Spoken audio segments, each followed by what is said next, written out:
Panvision TV presents পতিতাবৃত্তিকে করে দিলেন আপনি লিগ্যাল পেশা হিসাবে। একদিকে স্বামীর বিরুদ্ধে আমরা দিব ফৌজদারি মামলা মেরিটাল রেপের, বেচারা কেন তখন সংসার করতে যাবে, উনি তো পতিতালয়ে চলে যাবেন, সেখানে তো আর মামলা খাওয়ার কোনো ভয় নাই। এবং ইদানিং আমাদের অনেক ছাত্রীদেরকে আমরা বিভিন্ন হোটেলে দেখা যে ধরা পড়ছে পুলিশের কাছে, এটাকে যখন আপনি লিগ্যাল করে দিলেন তারা পার্ট টাইম টিউশনির মতো এটাতে চলে যাবে, তখন কোনভাবে সামাজিক নৈতিকতার জায়গাটিকে আমরা ধরে রাখবো? নারী পুরুষ সমতা এই পুরো প্রতিবেদনে ভরা, কিন্তু এই সমতার ভেরিয়েবলগুলো চলকগুলো কিন্তু আসলে স্পেসিফিকভাবে কোনো জায়গায় বলা হয়নি। দেখেন, আমি এই চ্যাপ্টারের 2-3টা তাদের প্রস্তাবনা শুধু আমি জাস্ট একটু বলছি। যেমন সমান অধিকার নিশ্চিতকরণের জন্য নাম্বার 1 যে বলা হয়েছে যে সরকারি বেসরকারি সকল বোর্ড এবং কমিশনে 1/3 নারী প্রতিনিধি থাকবে। শুধু তাই না, বিসিএস সহ সকল নারী মানে চাকরিতে নারীদের নিয়োগে বিশেষ পদক্ষেপ মানে হচ্ছে ধরেন কোটা। এবং এখানেই শেষ না, সচিব, জেলা প্রশাসক, বিভাগীয় কমিশনার, উপজেলা নির্বাহী কর্মকর্তা সকল পদে প্রমোশন দিয়ে হলেও সমান অধিকার নিশ্চিত করতে হবে। চিন্তা করে দেখেন, যে আলোচনাটা অলরেডি হয়ে গেছে যে জুলাই আন্দোলনে এই কোটা থেকে সূত্রপাত হয়েছিল, আর এর পরবর্তীতে আমরা প্রশাসন এবং সব জায়গায় সেই কোটাকেই পদক্ষেপ হিসেবে নিচ্ছি আমরা। দেখেন, সিভিল সার্ভিসের মতো একটি গুরুত্বপূর্ণ পদে নারী প্রতিনিধিত্ব বাড়ানোর জন্য প্রমোশনটাকে তাদের জন্য ইজি করে দেওয়া হলো, যে দিতেই হবে। এর চেয়ে আর হাস্যকর কী হতে পারে? মানে বিষয়টা হচ্ছে এমন যে যেমন আমাদের এই প্রথম সারিতে যারা বসে আছেন আমার সম্মানিত অতিথিবৃন্দ, আমাদের সবাইকে যদি আজকে এখানে বসিয়ে দেওয়া হয়, তার মানে আমরা সবাই কিন্তু সভাপতি পর্যায়ে চলে গেলাম। এইভাবে করে আসলে কিন্তু উন্নয়ন নিশ্চিত হয় না। আমাদের যেরকম বর্তমানে ডিস্ট্রিক্ট কমিশনার আছেন, আমাদের 64টা জেলায় মহিলা হচ্ছেন 18 জন, ওনাদের সুপারিশ মতো এটা হতে হবে অন্তত পক্ষে 32 জন মহিলা। তাহলে কি করতে হবে? অ্যাট এনি কস্ট সহকারী কমিশনারকে ডবল প্রমোশন, 3 ডবল দিয়ে তাকে এখন আমাদের ডিসি বানিয়ে দিতে হবে। ঠিক একইভাবে দেখেন, আরেকটা কথা বলি, যে জনপ্রশাসনের উচ্চ পর্যায়ে সিদ্ধান্ত গ্রহণকারী কমিটিগুলোতে অন্তত পক্ষে 30% নারী প্রতিনিধিত্ব নিশ্চিত করতে হবে।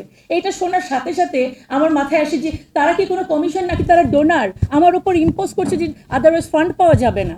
এটা কিন্তু খুবই অযৌক্তিক। এবং দেখেন, এই চ্যাপ্টারে আরেকটা আছে যে চাকরির বিজ্ঞাপনে নারীদেরকে আবেদনে উৎসাহিত করা হচ্ছে, এটা লিখতেই হবে। এইটার বিপরীতটা মানে হচ্ছে পুরুষদেরকে নিরুৎসাহিত করা হচ্ছে।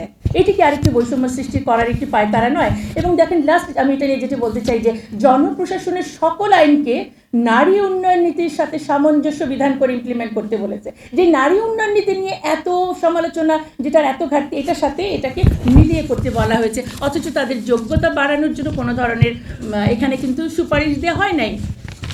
এখন আমি আমার এই চ্যাপ্টারটাকে শেষ করে আমি 1 মিনিট সময় নিব। আমি এতক্ষণ আলোচকদের এত চমৎকার আলোচনা শুনেছি, কয়েকটা পয়েন্টকে আমি একটু সাথে দিয়ে পুরো কমিশনের রিপোর্টটাকে, যে একজন আমার শ্রদ্ধেয় আলোচক বলছিলেন যে কেন তারা এটা ইনপুট করেছে বুঝতে পারছি না, আমার কাছে কয়েকটাকে মিলিয়ে আমি তাদের উদ্দেশ্যটাকে একটু ক্লিয়ার করতে চাই। আমি ব্যক্তিগত লেভেল, পারিবারিক লেভেল, সামাজিক লেভেল এবং রাষ্ট্রীয় লেভেল 4টা পর্যায়ে আমি তাদের পারপাসটাকে একটু ব্যাখ্যা করছি তাদের দেওয়া প্রিন্সিপালের বেজে। প্রথমত, ব্যক্তিগত পর্যায়ে আমার দেহ আমার সিদ্ধান্ত, আমার হাত মুখ পা দিয়ে যা ইচ্ছা তাই করবো। আমি কি বিবস্ত্র হয়ে জনসম্মুখে যাব? আমার দেহ তাই, সেটা আমার সিদ্ধান্ত। ব্যক্তিগত স্তর কোন জায়গায় নিয়ে গেলে আমাদেরকে চিন্তা করতে হবে। এবার চলে আসি পারিবারিক লেভেলে। পুরুষ হয়ে গেল নারীর প্রতিপক্ষ, হাজব্যান্ডের বিরুদ্ধে আমরা এখন ফৌজদারি মামলা করব সেই মেরিটাল রেপ নিয়ে। এই যে দাম্পত্য কলহে আরেকটা নতুন ইস্যু কিন্তু ঢুকিয়ে দিলেন, এটার শত্রু হয়ে গেল হাজব্যান্ড। এবার আসেন, সম্পদের যতটুকু আমরা পাওয়ার কথা ছিল ওটাই পাই না, নারীরা বাবা এবং ভাইয়ের সাথে সেটা নিয়ে কিন্তু অনেক ভাইদের সাথে অনেক ধরনের কলহ আছে। এখন আপনি আমাকে আরও 1 ডিগ্রি বাড়িয়ে দিলেন, মানে পরিবারে হাজব্যান্ড, ভাই, বাবা সবাই আমাকে আমার শত্রু হলো। এবার চলে আসি সমাজ লেভেলে, সেখানে কি হলো? পতিতাবৃত্তিকে করে দিলেন আপনি লিগ্যাল পেশা হিসাবে।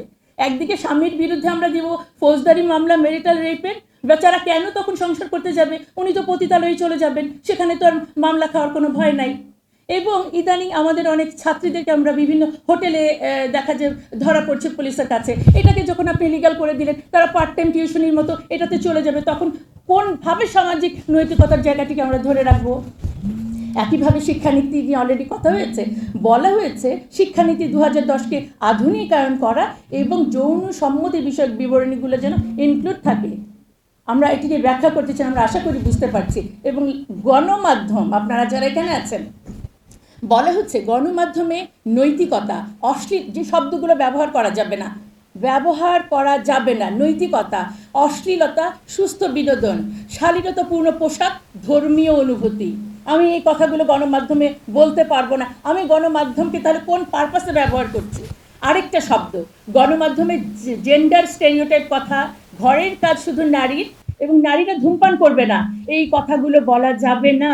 আমি বলতে চাই ধূমপান তো নারী পুরুষ দুজনের জন্যই খারাপ, তাহলে নারীরা ধূমপান করবে না এই কথাটা বলা যাবে না কেন?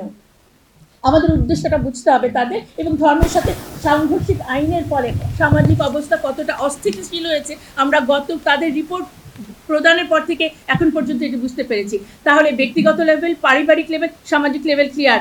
এবার চলে আসলাম আমি রাষ্ট্রীয় লেভেলে। এটি একটি ইহজাগতিক প্রতিষ্ঠান, অবশ্যই তাই, তাদের সাথে ধর্মের কোনো সম্পর্ক নাই, কিন্তু আমাদের বক্তব্য হচ্ছে শুধু রাষ্ট্র কেন, ধর্ম ছাড়া কোনো প্রতিষ্ঠান টিকে থাকতে পারে না।